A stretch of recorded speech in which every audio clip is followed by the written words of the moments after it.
तो आज हमारा टॉपिक होगा मेवाड़ पर शाहबाज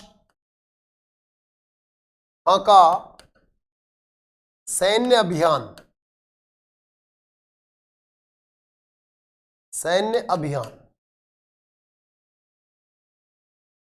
सबसे पहला क्वेश्चन यह बनता है कि शाहबाज खां ने मेवाड़ पर कुल कितनी बार आक्रमण किया था। तो इसका जवाब मैं आपको यहां दे रहा हूं कि शाहबाज खां ने जो मेवाड़ पर आक्रमण किया वो लगभग 3 बार किया था। तो इसमें नीचे लिखे शाहबाज खां का, या नीचे लिखे शाहबाज खां ने मेवाड़ पर 3 बार आक्रमण किया। 3 बार आक्रमण किया।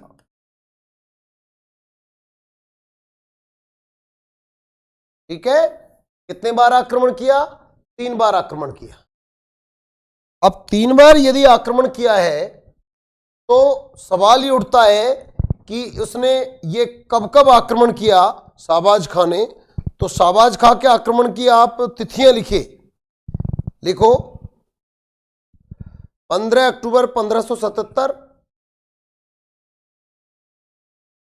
पहला जो आक्रमण था ये 15 अक्टूबर 1577 को किया।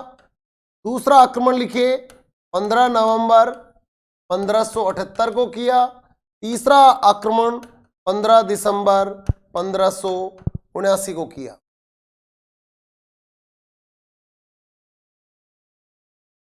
लेकिन इन तीनों आक्रमणों में से जो पहला आक्रमण है ये सबसे सफल रहा।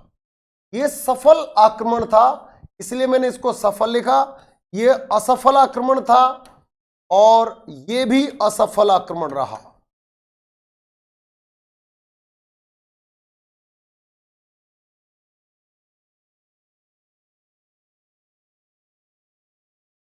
सवाल ये उठता है कि शाहबाज खां को सैन्य अभियान के लिए अकबर ने क्यों चुना, इसकी वजह क्या थी। तो मैंने पिछली क्लास में आपको बताया कि मानसिंह और आसफ खां को सैन्य अभियान के लिए चुना।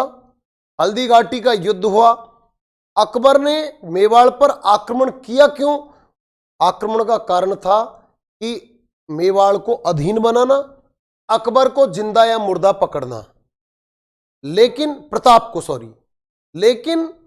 मानसिंह और आसफ खां ना तो मेवाड़ को अपने अधीन कर सके और ना ही आसफ खां और मानसिंह जो हैं वो प्रताप को पकड़ सके और ना ही उसको मार सके, यानी कि वो अपने उद्देश्य में सफल नहीं हो सके। इसलिए अकबर ने उनको अपने दरबार में आने से प्रतिबंधित कर दिया। ये मैंने आपको पिछले क्लास में बताया। अब अकबर जब मानसिंह और आसफ खां से बोल दिया मेवाड़ को अधीन बनाना तुम्हारे बस की बात नहीं है, इसलिए अकबर ने क्या किया कि अकबर ने शाहबाज खां को इसकी बागडोर संभलाई कि भाई अब आप लड़ाई लड़िए।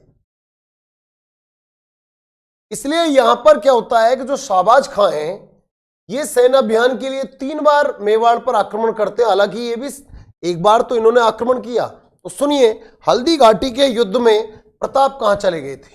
सबसे पहली बात तो ये कि अब मैं आपको यहां ये बताना चाह रहा हूं कि जब हल्दी घाटी का युद्ध हो गया उस समय प्रताप का अपना जो स्थान था वो कौन सा था? गोगुंदा। लेकिन हल्दी घाटी के युद्ध के बाद गोगुंदा पर किसका अधिकार हो गया? अकबर का। जब अकबर का अधिकार हो गया तो प्रताप को अब गोगुंदा छोड़ना पड़ेगा। इसलिए प्रताप गोगुंदा को छोड़ करके और यहां पर चले जाते हैं। ये जगह है कुंभलगढ़ में रहने लगे। होता यह है कि जब कुंभलगढ़ में प्रताप रहने लगे तो अकबर ने फिर ये महसूस किया कि मुझे मेवाड़ को अधीन बनाना है।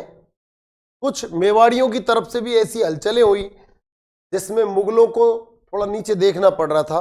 इसलिए अकबर ने फिक्स कर लिया कि मुझे कुंभलगढ़ पर अटैक करना है, लेकिन अब की बार मेरी तरफ से मानसिंह और आसफ खां नहीं जाएंगे, बल्कि मैं इसको भेजूंगा शाहबाज खां। 15 अक्टूबर 1577 को शाहबाज खां आक्रमण के लिए चल देता है और ऐसा कहते हैं कि जब इसके आक्रमण की सूचना कुंभलगढ़ दुर्ग में बैठे महाराणा प्रताप को मिली तो महाराणा प्रताप ने पहले तो ये निर्णय लिया कि मैं ही अटैक करूंगा, आक्रमण करूंगा, लेकिन भान सोनग्रा प्रताप का एक विश्वसनीय सेनापति था। उसने कहा महाराज प्रताप से कि आप यहां से चले जाओ और मैं शाहबाज खां का मुकाबला करूंगा। इसलिए ऐसा कहते हैं कि 3 अप्रैल 1578 को कुंभलगढ़ का युद्ध हो गया। अब ये जो कुंभलगढ़ का युद्ध हुआ, कुंभलगढ़ का युद्ध सुनिश्चित हो गया। और ये युद्ध किस किस के बीच में हुआ? एक तो भान सोनग्रा, भान सोनग्रा किसकी तरफ से लड़ रहा है? यहां पर प्रताप की तरफ से लड़ रहा है। और दूसरी तरफ कौन आ गया? प्लस शाहबाज खां गया। शाहबाज खां किसकी तरफ से लड़ा? ये अकबर की तरफ से सैन्य अभियान लेकर आया था। इसलिए युद्ध हुआ, बहुत भयानक युद्ध हुआ। लेकिन इस युद्ध में भान सोनग्रा वीर गति को प्राप्त हो गया। ये वीर गति को प्राप्त हो गया और शाहबाज खां की हो गई विजय। इस तरीके से मुगलों ने पहले गोगुंदा को हस्तगत किया, उसके बाद में किस पर अधिकार कर लिया? कुंभलगढ़ पर। यह भी मुगलों के अधीन हो गया, ये भी मुगलों के अधीन हो गया। लेकिन अधीन हुआ कब? ये कब हुआ? कुंभलगढ़ के युद्ध के बाद। ये प्रताप जी यहां पर चले गए पहाड़ों में और इसीलिए वो कहानी बनी ना, अरे घासरी रोटी रे जद बन बिलाबड़ो ले भाग्यो, नान्यो सो अमरियो चीख पड़्यो राणारो सोयो दुख जाग्यो, हूं लड़्यो घण्यो हूं सयो घण्यो मेवाड़ी मान बचावन ने, दुख सुकरो साथी चेतकड़ो सूती सी हुक जगावड़ ने। ये उस समय की बात है जब महाराणा प्रताप कहां चले गए? पहाड़ों में। अब पहाड़ों में इधर उधर घूम रहे। लेकिन अब महाराणा प्रताप ने सोच लिया कि मुझे छापामार युद्ध नीति अपनानी। इधर शाहबाज खां कई बार इस युद्ध के बाद में फिर आक्रमण करता है। फिर आक्रमण 2 बार इसने 78 में के बाद में, यानी 77 के बाद में, फिर 78 में किया, 79 में किया आया, लेकिन वो अपने उद्देश्य को प्राप्त करने में सफल नहीं हो सका। इसलिए अकबर ने यह डिसाइड कर लिया कि शाहबाज खां के बस की बात नहीं है कि वो मेवाड़ में प्रताप को पकड़ सके या फिर मेवाड़ को अधीन कर। इसलिए यहां पर तीसरा उसने सैन्य अभियान भेजा, लेकिन किसके निर्देशन में भेजा? अब्दुल रहीम खाने खाना। तो अगला बिंदु लिखिए, नीचे लिखिए, ये कुंभलगढ़ का लिख लिया क्या आपने? तो इसमें लिखिए कुंभलगढ़ का युद्ध 3 अप्रैल 1578, भान सोनग्रा प्लस शाहबाज खां, और इसमें विजय लिख देना शाहबाज खां की। ठीक है, विजय लिख देना शाहबाज खां की विजय हुई। अब अगला अभियान लिखिए,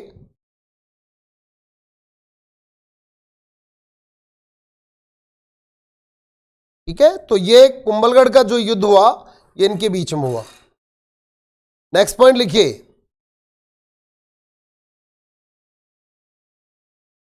नीचे लिखो, शाहबाज खां के कुंभलगढ़ पर कब्जा करने के बाद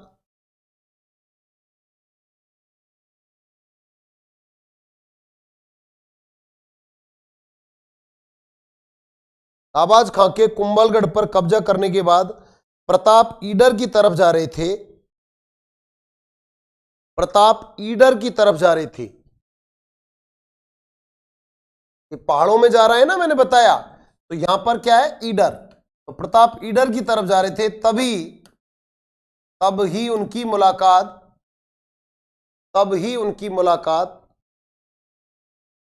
टूलिया गांव में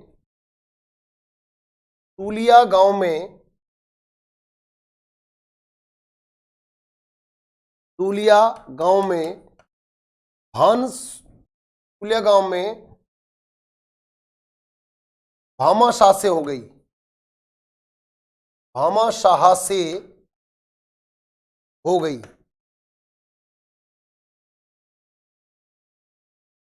ठीक है, भामाशाह कहां का निवासी था? पाली का निवासी था। नीचे लिख देना, भामाशाह पाली निवासी था।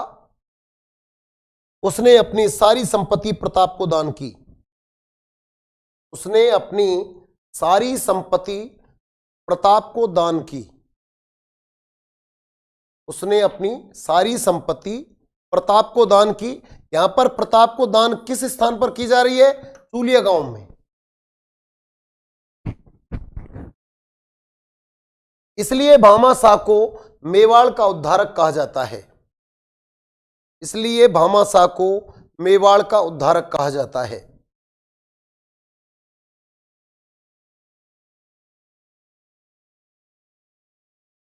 मेवाड़ का उद्धारक कहा जाता है। ठीक है, ये संपत्ति लगभग कितनी थी? संपत्ति लिखिए, संपत्ति लिखो 25,000 की फौज 12 महीने तक, 25,000 की फौज 12 महीने तक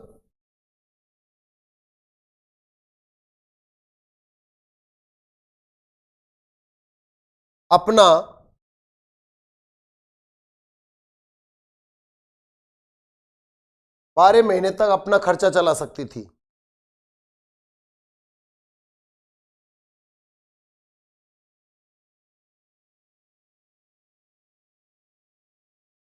ठीक है, अब लिखिए नेक्स्ट पॉइंट, देखो अब्दुल रहीम खाने खाना का आक्रमण। अब्दुल रहीम खान ए खाना का आक्रमण, ये कब हुआ? देखिए, मैंने आपको बताया कि शाहबाज खान ने 15 दिसंबर 1579 को लास्ट सैन्य अभियान भेजा था, तीसरा है ना, तो इसे यानी कि 79 तक तो शाहबाज खान ही। अब 79 निकल गया तो क्या आएगा? 1580, इसलिए 1580 लिख दीजिए। 1580, 1580 ईस्वी लिख देना। ठीक है, अब अब्दुल रहीम खाने खाना जो है, वैसे मैं आपको बता दूं कौन था ये बैराम खां जो था, बैराम खां। बैराम खां कौन है? तो बैराम खां अकबर का संरक्षक था, अकबर का संरक्षक था बैराम खां। ठीक है, इसका बेटा है, बैराम खां का पुत्र है कौन? अब्दुल रहीम खाने खाना, ये बैराम खां का बेटा है। ये यहां पर मेवाड़ में आता है और शेरपुर को अपना मूल स्थान बना लेता है। यानी कि इसने क्या किया? शेरपुर को निवास स्थान बना लिया, निवास स्थान बना लिया। इसलिए एक घटना घटित होती है जिसे कहते हैं शेरपुर की घटना। ऐसा कहते हैं कि एक बार ये जो अब्दुल रहीम खाने खाना अपनी बेगमों को शेरपुर में जो इसने शिविर लगाया हुआ था, उस शिविर में छोड़ के चला गया और शिकार खेलने के लिए चला गया। तभी इस शिविर की तरफ महाराणा प्रताप का बेटा अमर सिंह पहुंच जाता है और उन महिलाओं को, जो उसकी बेगम थी अब्दुल रहीम खाने खाना की, उन बेगमों को वो बंदी बना करके, वो कौन? अमर सिंह। अमर सिंह बंदी बना करके और महाराणा प्रताप के समक्ष पेश कर देता है। महाराणा प्रताप उन बेगमों को देखता है तो अमर सिंह से पूछता है कि भाई ये कौन है? उसने कहा कि अब्दुल रहीम खाने खाना की बेगम है और मैं शिविर से इनको बंदी बना कर ले आया। तो क्या आप मुझे बता सकते हैं, सोच सकते हैं कि महाराणा प्रताप की इस पर क्या प्रतिक्रिया रही होगी, नेगेटिव या पॉजिटिव? नेगेटिव। उसने कहा, अपने पुत्र से कहा, लानत है, मुझे कष्ट है इस बात का, तुम मेरे पुत्र हो, आप महिलाओं को अगवा बना करके युद्ध कर रहे हो, आप सच्चे राजपूत नहीं हो सकते, इनको वापस छोड़ आइए, ससम्मान इनको वापस छोड़िए। तो प्रताप ने अब्दुल रहीम खाने खाना की बेगमों को मानसिंह अमर सिंह के द्वारा वापस पुनः ससम्मान उन शिविरों में छोड़ा गया।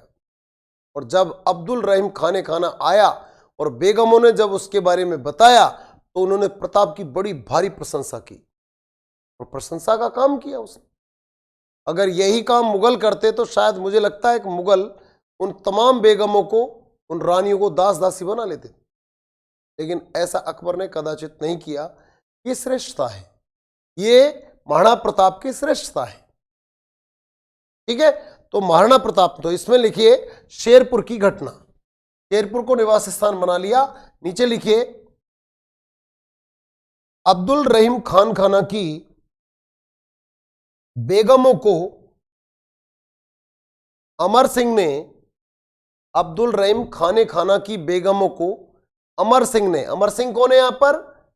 प्रताप का पुत्र, कोष्टक में प्रताप का पुत्र लिख देना, अमर सिंह ने, कोष्टक में लिख देना, प्रताप के पुत्र ने बंदी बना लिया, प्रताप के सामने उपस्थित किया। प्रताप ने अमर सिंह को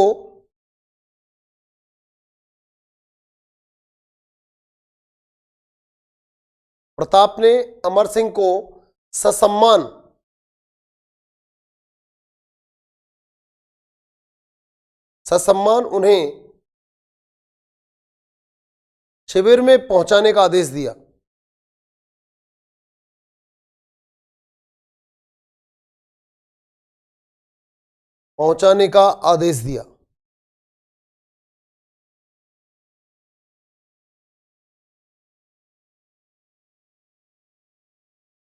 महिलाओं ने प्रताप की तारीफ रहीम जी से की।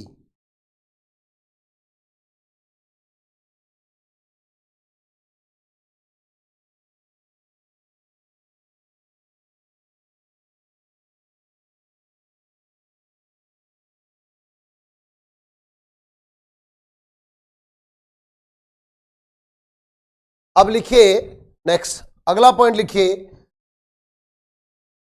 देखिए यहां पर अब क्या होता है, सुन लीजिए। ये तीसरा सैन्य अभियान हो गया, यानी कि अब्दुल रहीम खाने खाना का हो गया। ठीक है, अब हम बात करेंगे चौथा अभियान लेकर के आएगा कौन? सुल्तान खान। तो चौथा बयान लिखना, अब्दुल्ला खां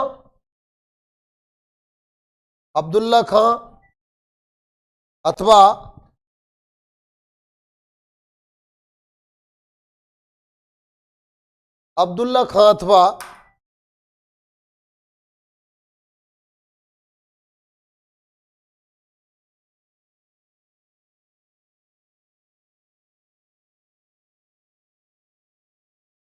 चौथा सैन्य अभियान लिखिए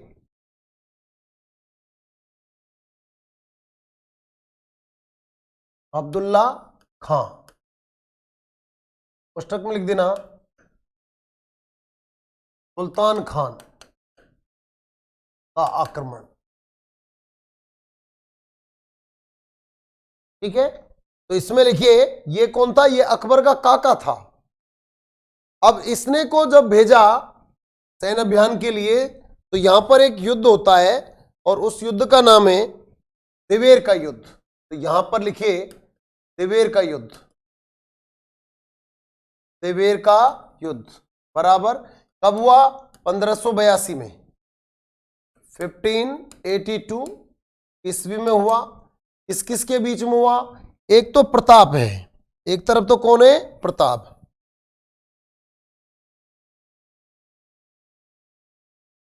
एक तरफ तो लिख दीजिए प्रताप, लेकिन प्रताप की तरफ से कौन लड़ रहा है? अमर सिंह, इसलिए इसके नीचे अमर सिंह लिख देना। प्लस दूसरी तरफ है सुल्तान खान। लेकिन इस युद्ध में किसकी विजय हुई? प्रताप की विजय हो गई, अमर सिंह की विजय हो गई। लिख दीजिए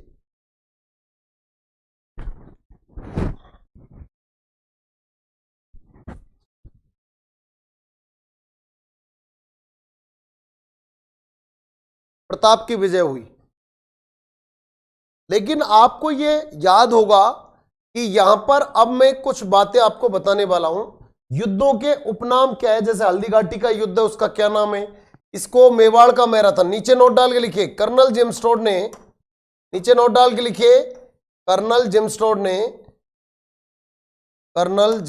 ने इस युद्ध को मेवाड़ का मैराथन युद्ध कहा। इस युद्ध को मेवाड़ का मैराथन युद्ध कहा। किसने कहा? कर्नल जेम्स टोड ने।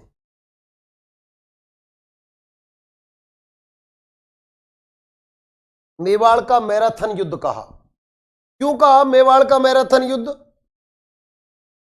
बहुत सारे लोग इसके को कुछ गलत अंदाज में बयां करते हैं, तो यहां पर मैं आपको बताना चाहूंगा इसको मेवाड़ का मैराथन युद्ध क्यों कहा जाता है। दिवेर के युद्ध को मेवाड़ का मैराथन युद्ध क्यों कहते हैं? देखिए सबसे पहले कि जो मैराथन जो शब्द है ये सही नाम था माराथन। सही नाम क्या है? माराथन। माराथन यूनान का एक गांव है। माराथन यूनान का एक गांव है और इस गांव के बच्चे जो हैं वो एथलेटिक्स में बहुत जबरदस्त यानी कि स्पोर्ट्स से बहुत ज्यादा लगाव रखते थे। इसलिए ये बच्चे क्या करते थे कि माराथन यानी कि इस गांव के बच्चे इस तरीके से दौड़ते, ग्रुप का ग्रुप पूरा का पूरा पूरा पूरा पूरा ऐसे चक्कर लगा के, कई गांवों के यूं लगा के चक्कर लगा के आता था। अब और गांव के जो लोग हैं, जैसे ये गांव बीच बीच में बस रहे हैं, तो ये गांव वाले बोलते थे कि भाई ये कौन बच्चे हैं जो दौड़ लगा रहे हैं? तो लोग कहते थे कि माराथन गांव के बच्चे हैं जो दौड़ कर रहे हैं। इसलिए धीरे धीरे वो बच्चे जो दौड़ करने लगे, उनकी उस दौड़, लंबी दौड़ का नाम ही क्या हो गया? माराथन दौड़, जो धीरे धीरे भारत में आते आते क्या बन गई? मैराथन हो गई। लेकिन इस दौड़ से कई लोग ये कहते हैं कि ये युद्ध लंबे समय तक चला, इसलिए इसको माराथन युद्ध कहते हैं। ये बिल्कुल गलत है। अब यहां पर क्या होता है? माराथन शब्द तो, माराथन दौड़ का संबंध तो माराथन गांव से है। इस युद्ध का भी संबंध इससे, माराथन गांव से। यहां जो ये माराथन गांव है, यहां पर एक युद्ध हुआ। यहां पर किस किस के बीच में युद्ध हुआ? एक तो एथेंस में हुआ था और एक फारसी सेना में हुआ। तो यहां पर एक तो थी कौन सी सेना? फारसी। फारसी सेना का जो नायक था वो था हिप्पियस। वो था हिप्पियस। ये जो फारसी है, फारसी जो सेना है, इसका सेनापति का नाम था हिप्पियस। प्लस एथेंस की एक सेना थी, उसका नाम था, उसका जो सेनापति था उसका नाम था मिल्टिएड्स।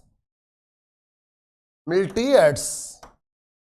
अब होता यह है कि ये फारसी जो सेना है ये बड़ी स्ट्रॉन्ग सेना थी और एथेंस की जो सेना थी, ये मिल्टिएड्स जिसका सेनापति है, ये एक कमजोर सेना थी।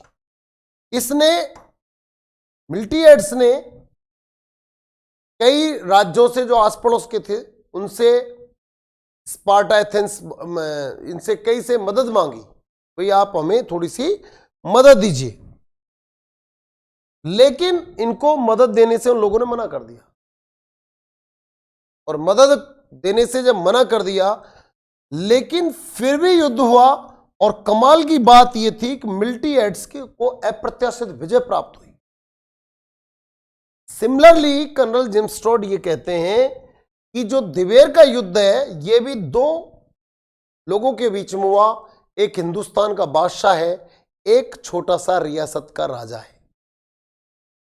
रियासत का राजा अपने आसपास के लोगों से मदद मांगता है, लेकिन उसको यानी कि महाराणा प्रताप को कोई मदद नहीं मिलती है और फिर भी उस युद्ध को जीत जाता है महाराणा प्रताप, दिवेर के युद्ध। तो कर्नल जेम्स टॉड ये कहता है, जब मैं दिवेर के युद्ध को देखता हूं तो मुझे सामने खड़ा मिलता है मैराथन, और वो युद्ध जिसमें एथेंस और फारस की सेना के बीच में युद्ध हुआ, जिसमें मिल्टिएड्स की विजय हुई। सिमिलरली यहां पर दिवेर के युद्ध में महाराणा प्रताप की सेना की विजय। कारण क्या था? यहां पर जो सुल्तान खान आया लड़ने के लिए, उसने जो दिवेर का युद्ध लड़ा, उससे पहले की बात यह है कि उसने ये डिसाइड किया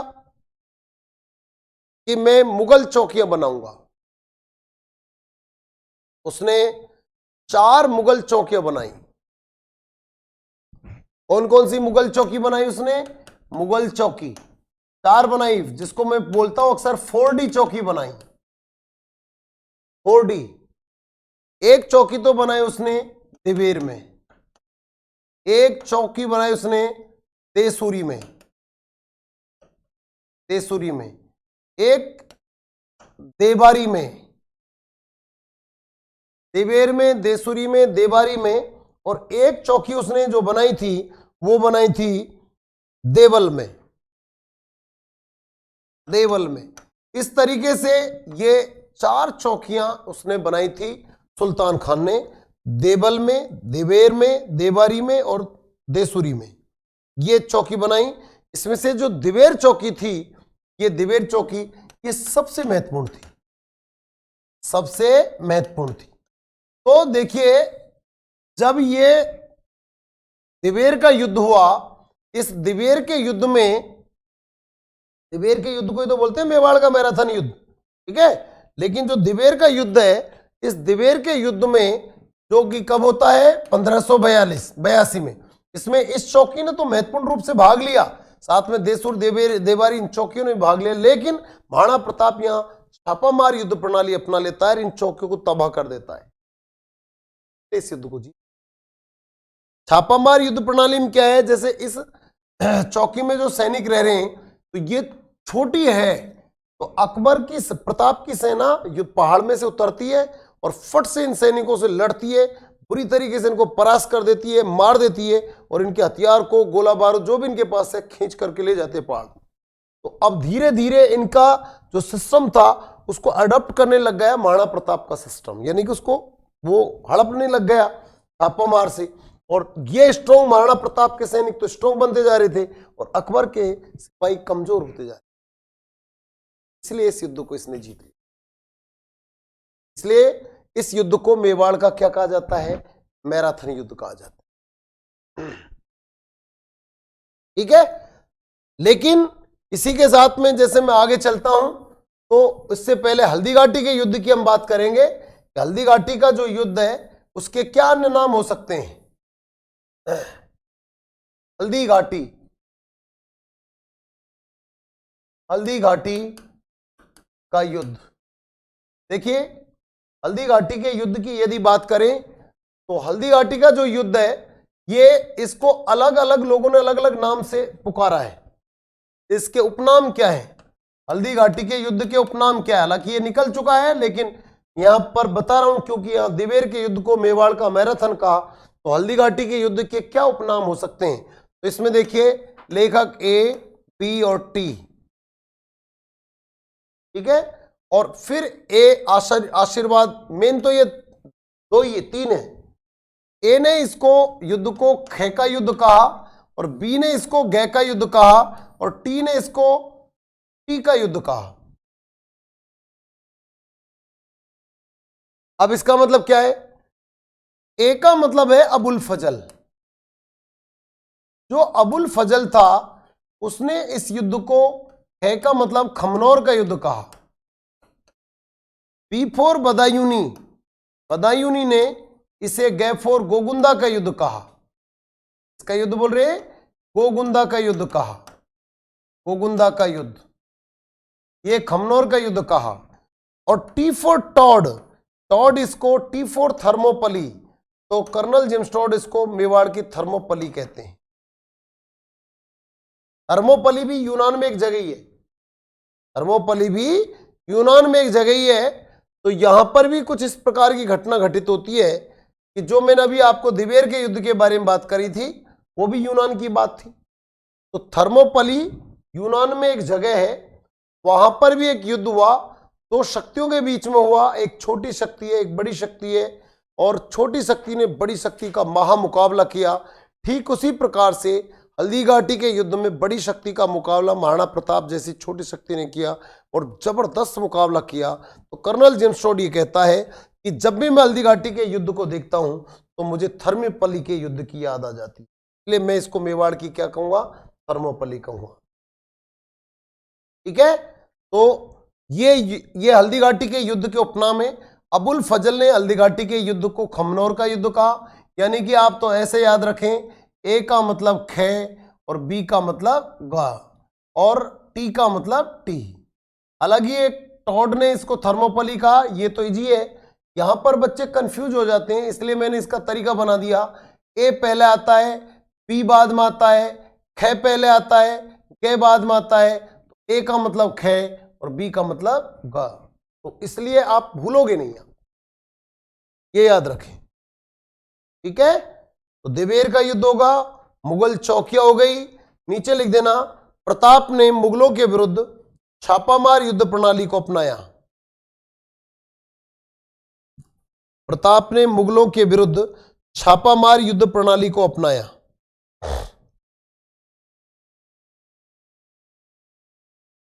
मुगलों के विरुद्ध छापामार युद्ध प्रणाली को अपनाया।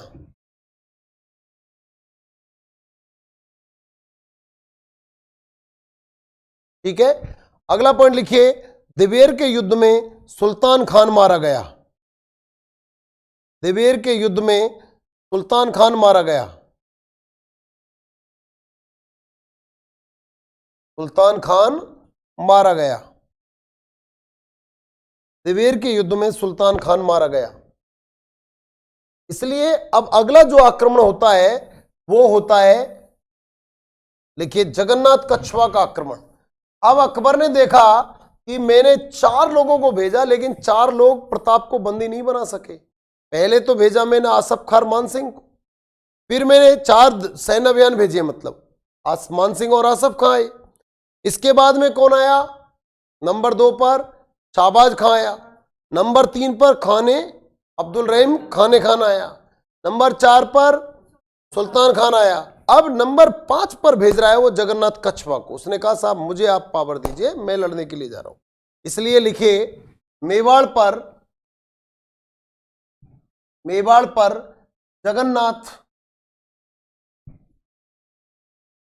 जगन्नाथ कछवा का आक्रमण। जगन्नाथ कछवा का आक्रमण मेवाड़ पर जगन्नाथ कछवा का आक्रमण।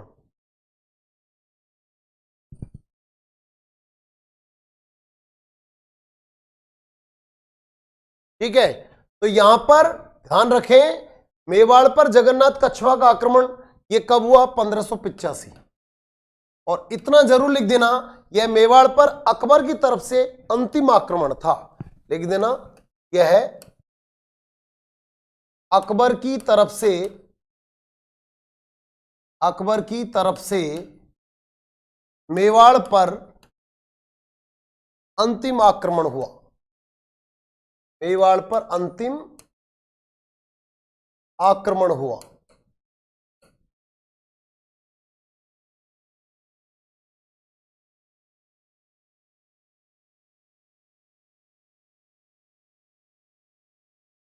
नीचे लिखिए, जगन्नाथ कछवा जब वापस मेवाड़ से लौट रहा था, वापस मेवाड़ से लौट रहा है, मेवाड़ से वापस लौट रहा था, तब भीलवाड़ा के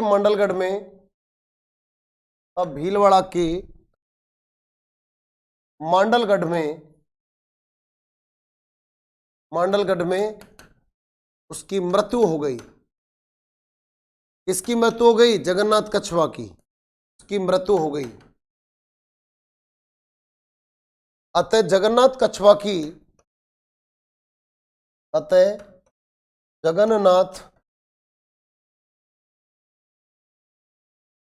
की छतरी, जगन्नाथ कछवा की छतरी मांडलगढ़ में बनी हुई है। कहां पर बनी हुई है? मांडलगढ़ में बनी हुई है। यह अंतिम आक्रमण था इस पर।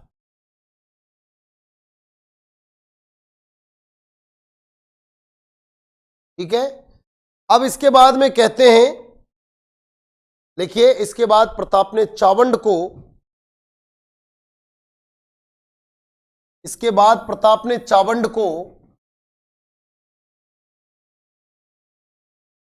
चावंड को लूणा राठौड़ से जीता। चावंड को लूणा राठौड़ से जीता और चावंड को अपनी राजधानी बनाया, और चावंड को अपनी संकटकालीन राजधानी बनाया। चावंड को अपनी क्या बना दिया? संकटकालीन राजधानी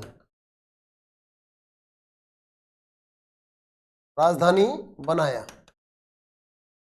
चावंड को अपनी संकटकालीन राजधानी बना दिया।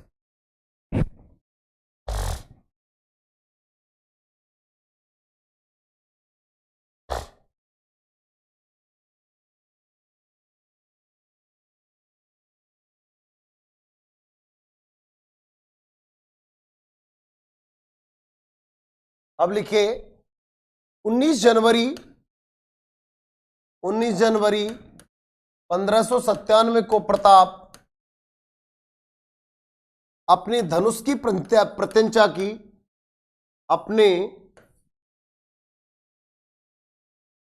धनुष प्रत्यंचा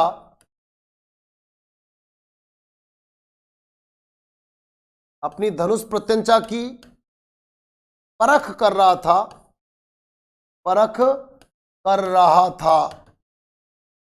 अब प्रत्यंचा टूट गई,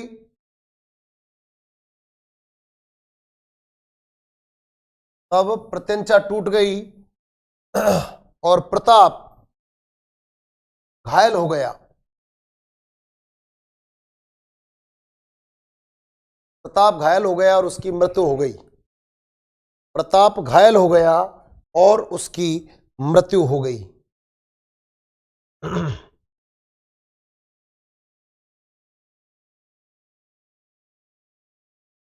तो प्रताप की मृत्यु कहां पर होती है? चावंड में। प्रताप की मृत्यु कहां पर हुई थी? प्रताप की मृत्यु हुई थी चावंड में, और उसका अंतिम संस्कार कहां पर किया गया था? बांडोली में। प्रताप का अंतिम संस्कार लिखो, बांडोली में किया गया। प्रताप का अंतिम संस्कार, प्रताप का अंतिम संस्कार कहां पर हुआ? बांडोली में। बांडोली में हुआ। प्रताप का अंतिम संस्कार बांडोली में हुआ। वहीं पर उसकी 8 खंभों की छतरी है। वहीं पर उसकी 8 खंभों की छतरी है। तो प्रताप की 8 खंभों की छतरी कहां पर बनी हुई है? बांडोली में बनी हुई है। वहीं पर उसकी 8 खंभों की छतरी बनी हुई है। तो ये प्रताप के बारे में आपको सामान्य जानकारी मैंने दी थी। देखिए, मैं आपको यहां पर बताना चाहूंगा प्रताप की जो राजधानियां रही, कब से कब तक कौन कौन सी राजधानियां रही, इस पर थोड़ा सा हमको प्रकाश डालने की आवश्यकता है। ठीक है, तो लिखिए प्रताप की जो राजधानियां हैं। अब क्या होता है, सुनो पहले थोड़ा सा। अभी प्रताप की राजधानी कौन सी चल रही है? चावंड। अब कब बनी है प्रताप की राजधानी चावंड? 1585 में। ठीक है, जगन्नाथ कछवा तो मर गया और फिर प्रताप ने चावंड को जीत लिया। तो देखिए प्रताप ने 2 युद्धों को जीत लिया, एक तो दिवेर के युद्ध को और एक चावंड को, है ना। इनको जीतने के बाद में इसने चावंड को बना लिया राजधानी। चावंड को राजधानी बनाया। कब तक राजधानी, कब बनाया, शुरू कब हुई है चावंड राजधानी? 1585 में। अब क्या होता है कि 1597 में प्रताप मर गया, प्रताप की मृत्यु हो गई। प्रताप की मृत्यु हो गई। इसके बाद में इसका विपुत्र शासक बना। इनके पुत्र का नाम था अमर सिंह। अमर सिंह शासक बना। तो अमर सिंह 1597 में जब शासक बना, तब इसकी राजधानी क्या है? चावंड ही है। अभी तो चावंड 1585 में बनी है, तब से चल रही है। अब 1615 की बातें हैं कि 1615 ईस्वी में जब अमर सिंह अपने दरबारियों से मंत्रणा करता है चावंड में कि भाई बहुत समय हो गया है और हम बड़े परेशान हैं, क्या किया जाना चाहिए। तो यहां पर उनको ये हिदायत दी गई या सलाह मशविरा किया अपने दरबारियों से, तो उन्होंने कहा कि हमें अब मुगल राजवंश की अधीनता स्वीकार कर लेनी चाहिए। इसलिए 1615 में अमर सिंह मुगलों की अधीनता स्वीकार कर लेता है। तब तक इनकी राजधानी क्या थी? चावंड ही थी। तो 1585 से लेकर के 1615 ईस्वी तक मुगलों मेवाड़ की जो राजधानी रहा वो क्या रहा? चावंड रहा। इसके बाद में जब अमर सिंह 1615 में जहांगीर की अधीनता स्वीकार कर लेता है, क्योंकि अकबर तो 1605 में मर गया, अब जहांगीर शासन कर रहा है। इसलिए जहांगीर जब यहां शासन कर रहा है, अमर सिंह इसकी अधीनता स्वीकार कर लेता है। और इसलिए जहांगीर इनका जो चित्तौड़गढ़ है इसको इनको वापस दे देता है। इसलिए अब अमर सिंह क्या करता है, अमर सिंह क्या करता है, अपनी राजधानी चावंड को तो कर देता है खत्म, और कहां जाता है वापस? चित्तौड़गढ़, क्योंकि अब मुगलों के अधीन हो गए। इसलिए मुगलों की अधीनता जो स्वीकार करने वाला राजा है मेवाड़ियों में, वो कौन था? अमर सिंह। 1600 कब की अधीनता स्वीकार? 1615 में की। और 1585 से लेकर 1615 तक यानी कि 30 वर्ष तक चावंड राजधानी रहा मुगलों की। ये अभी सेकंड गेट में क्वेश्चन पूछा कि चावंड को मेवाड़ियों ने राजधानी कितने वर्ष रखा? 30 वर्ष। इसके बाद अमर सिंह मुगलों की अधीनता स्वीकार कर लेता है और कब करता है? 1615 में। अब ऐसा कहते हैं कि अमर सिंह ने अपने बेटे कर्ण सिंह को अधीनता स्वीकार करने के लिए भेजा। किसको भेजा? कर्ण सिंह को। और कर्ण सिंह जब इसकी अधीनता स्वीकार करने के लिए गया आगरा में, तो ऐसा कहते हैं एक भरे दरबार में जहांगीर अपने सिंहासन से खड़ा हो गया और कर्ण सिंह को गले लगा लिया और अपने पास ही निकट की एक कुर्सी पर बैठा। इतना बड़ा सम्मान, सभी दरबारी भौचक्के रह गए कि जहांगीर ने इतना बड़ा सम्मान किया एक राजकुमार का। राजा भी नहीं है बल्कि राजकुमार है, राजा का पुत्र है, उसका इतना बड़ा सम्मान किया। अब आप सोचिए ऐसी कंडीशन में मीडिया तो आएगी, कोई जीटीवी वाला है, कोई अलवर न्यूज चैनल आ गया अपना अलवर वाला नहीं है, तो ये सब जो है उसको पूछते हैं कि महाराज इससे कहा बादशाह सलामत, आपको कैसा महसूस हो रहा है? ये माइक्रोफोन लगा देते हैं ना सामने, बादशाह सलामत आपको कैसा महसूस हो रहा है? बादशाह सलामत ने एक ही स्टेटमेंट दिया कि जिस कार्य को मेरा पिता ने कर सका उस कार्य को मैंने करके दिखा। वो कार्य कौन सा है? मुगलों की यानी कि मेवाड़ियों की अधीनता। मेवाड़ के लोग जो हैं उन्होंने मुगलों की अधीनता स्वीकार कर लिया, यानी कि मेवाड़ियों को अपनी अधीनता स्वीकार कराना यह हमारे लिए बहुत बड़ी बात थी। मेरा पिता पूरे जीवन भर संघर्ष करता रहा अकबर, लेकिन उसने इन मेवाड़ियों को अपने अधीन नहीं किया, पर मैंने इन मेवाड़ियों को अपने अधीन कर लिया। वो कर क्या लिया? वो तो अपने आप हो गए थे। परेशानी और मजबूरियां इतनी हो गई उन लोगों की कि उनको अधीन होना पड़ा। बाकी तो अगर साहस की बात करें तो मेवाड़ी राजी खुशी उनके आक्रमणों से या उनकी वजह से तो वो नहीं हुए, कभी भी अधीनता नहीं मानी। इसलिए मेवाड़ हमारे लिए शान है। ठीक है, बाकी आपको अब बताएंगे नेक्स्ट क्लास में, नेक्स्ट टॉपिक में लेके आऊंगा और उसमें आपको बताऊंगा